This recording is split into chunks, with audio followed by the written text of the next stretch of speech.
السلام علیکم ورحمۃ اللہ وبرکاتہ۔ سوشل میڈیا کے دوستوں کے لیے جو میں پیغام ریکارڈ کروانا چاہتا ہوں، خاص کر میرا پیغام آج 56 ممالک جو اسلامی ہیں ان لوگوں کے لیے۔ 56 اسلامی ممالک، تعداد نہیں بتاؤں گا مسلمانوں کی کتنی تعداد ہے پوری دنیا میں، کیا فائدہ کہ گنتیاں کر کے بتایا جائے۔ میں تو ان 313 صحابہ کی بات کروں نا کہ جن کے پاس ایمان تھا، جو آگے ہزاروں کا لشکر دیکھتے ہوئے بھی کافروں سے ٹکرا جاتے تھے ایمان کی طاقت محسوس کرتے ہوئے۔ پھر میں کیا کہوں کہ اتنے سارے مسلمان ہونے کے باوجود بھی آج میری بہنوں اور ماں اور بچوں کی گردنوں پہ پیر رکھا جاتا ہے اور کوئی کچھ نہیں کر پاتا۔ ایک مسلمان ملک ایسا نہیں جس کی غیرت ایمانی زندہ ہو۔ اسرائیلی فوجی کا یہ گھٹنا مریم اصاف کی گردن پر نہیں بلکہ 55 مسلم ممالک کے حکمرانوں کی عزت و غیرت کے اوپر ہے۔ اگر کوئی زندہ ضمیر ہو تو ضرور محسوس کر رہا ہوگا اس گھٹنے کا دباؤ اپنے ضمیر کے اوپر۔ اس کا زمین پر گرا ہوا اسکارف شاید کعبے کے غلاف سے زیادہ متبرک ہو، لیکن ایسا سمجھنے کے لیے کسی محمد بن قاسم یا صلاح الدین ایوبی کا ہونا ضروری ہے۔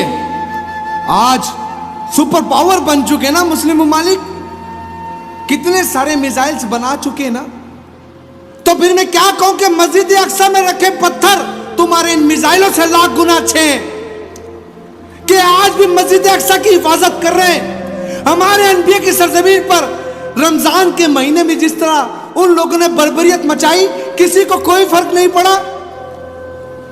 یار کس منہ سے مدینہ منورہ جاتے ہو؟ یار کس منہ سے حضور علیہ السلام کی بارگاہ میں جاتے ہو؟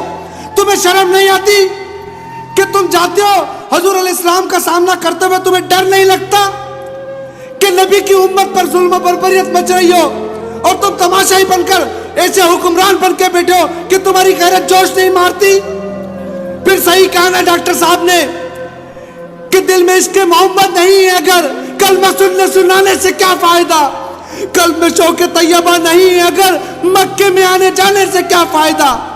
خشک سجدے کیے، خوب ماتا گھیسا اور پیشانی پہ داغ سجدہ بنا، قلب داغ محبت سے خالی رہا، یوں ہی ماتا گھسانے سے کیا فائدہ؟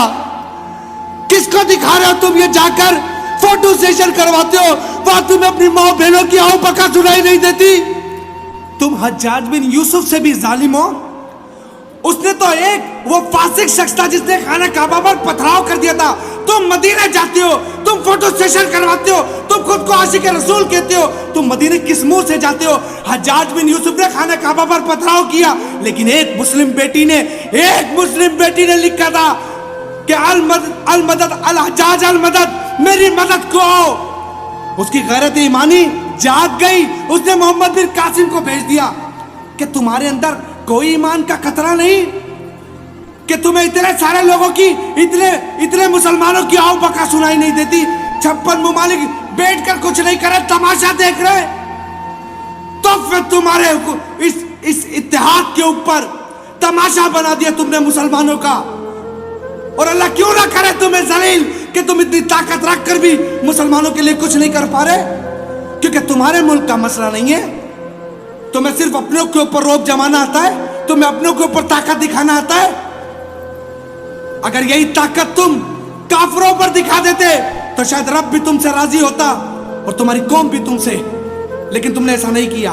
میں تمام مسلمانوں کو کہتا ہوں، احتجاج احتجاج احتجاج، جتنا ہو سکتا ہے اپنے ایمان کا حصہ سمجھتے ہوئے احتجاج کرو کہ ہم اسرائیل کو دہشت گرد مانتے ہیں، وہ دہشت گرد ملک ہے، بلکہ ہم تو اس کو کچھ مانتے نہیں، وہ صرف ایک بکواس ہے، وہ صرف دہشت گرد ہیں، وہ کچھ بھی نہیں۔